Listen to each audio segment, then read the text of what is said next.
It's mind-boggling, actually.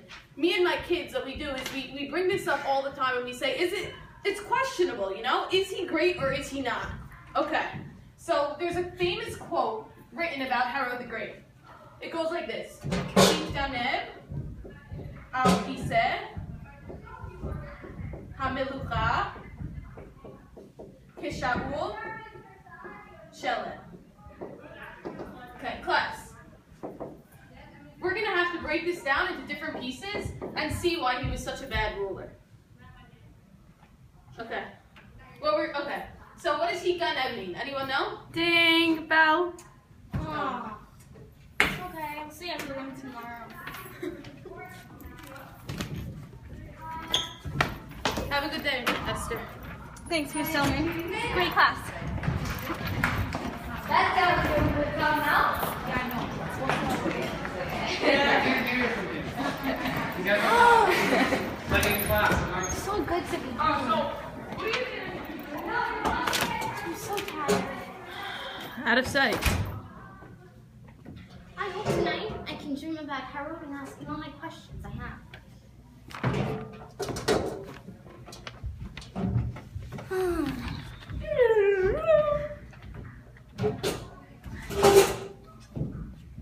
Wake up, kid. Hey! It's you! It's really you! Yeah, it's me. Wow, I have so many questions for you. Can I ask them? Are you busy? Doesn't look like it. Okay, you're much nicer than I pictured. You know, after my few mass murders, I decided, I better loosen up. I feel ya. Yeah. Okay, so let's Okay. begin. So I have a couple questions. If you feel offended by any of them, totes, don't worry, don't even answer. So I know that the religion was really, really important to you, and I also know that you gave the Jews a bit of freedom with that. What made you decide to grant them the right to abide by their own religion? Good question. So I wanted to be a strong and effective leader. So I learned from history that you can't force Jews to worship idols. They're pretty headstrong and stubborn, all those Jews. So I learned that you can't force them to do anything. So I gave them a little bit of religious freedom, but don't think that it was all free, because I did still impose upon them a tax, which we like to call fiscus judaicus in Greek, because I spoke Greek. Yeah. Cool. Anything else? Okay, another question. As I'm sure you are well aware, you are renowned for your massive and brilliant architecture. So tell me, Harold, why did you feel the need to build Masada and Caesarea and rebuild the Jewish temple so extravagantly? It's true, I'm a great builder. Okay, so Masada is located in the desert, but don't be fooled. It is still a great and major source of water. It helped plant and water our farms and agriculture, and there were 3 bathhouses there. It was really great. And then this port city of Caesarea was the center of trade in the Roman capital of Judea. So it's pretty important, and it was one of the largest ports of my empire. So that's why I had to build it so enormous and vast, because it was very important. And I also built a hippodrome, because us Greeks, we like to have a little bit of fun. And there we had some chariot races, and we made a huge temple dedicated to the Roman Emperor Augustus. Are you familiar with him? Oh, yes, of course! Oh, yay! Once Julius Caesar died, you sided with Anthony, right? And then you quickly changed your allegiance to Octavian. Mm-hmm. Who won?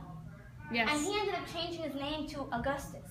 And he became the first emperor and confirmed your position as leader of Israel? Yeah, it was a really great switch for me, I decided. But wait, I have a question. Yes. Tell me about the temple. Oh, yes, of course. How could I forget? So it wasn't only my enormous ego that decided to make the temple so enormous and lavish, but also I did notice that the Jews were a little bit upset with me. I was very cruel to the rabbis, so this was my way of sort of trying to amend my cruelty towards them. And also, let's not forget that the Jews did congregate here at the temple for their 3 holidays, so I knew I had to make a vast temple to accommodate the vast size of the Jewish people. I was a pretty logical man, if you think about it. Only a few Okay, kilograms. cool. Yeah. Cool. Howard, I hope you don't mind me asking, but why'd you put your brother-in-law Aristobulus as Kohen Gadol only to kill him?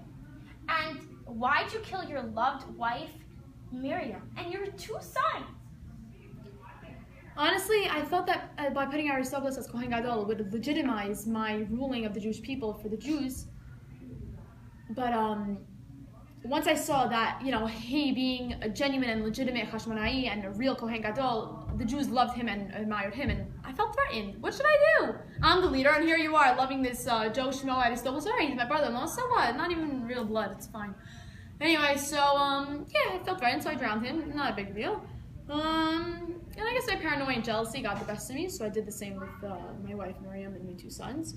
But it's not that big of a deal. Whatever, I was paranoid, jealous, crazy a little bit. And actually, quite interestingly, my jealousy and rage led to a revolt some 70 years later after my death. I'll watch it all happen up here. Ah, so funny! Thanks. That's right, you killed all the people who stood in your way, preventing you from Hellenizing your empire, mainly rabbis. And then the Siddiqim, who sided with the Romans all along, ended up ruling over the Perushim. It all makes sense now. Wow.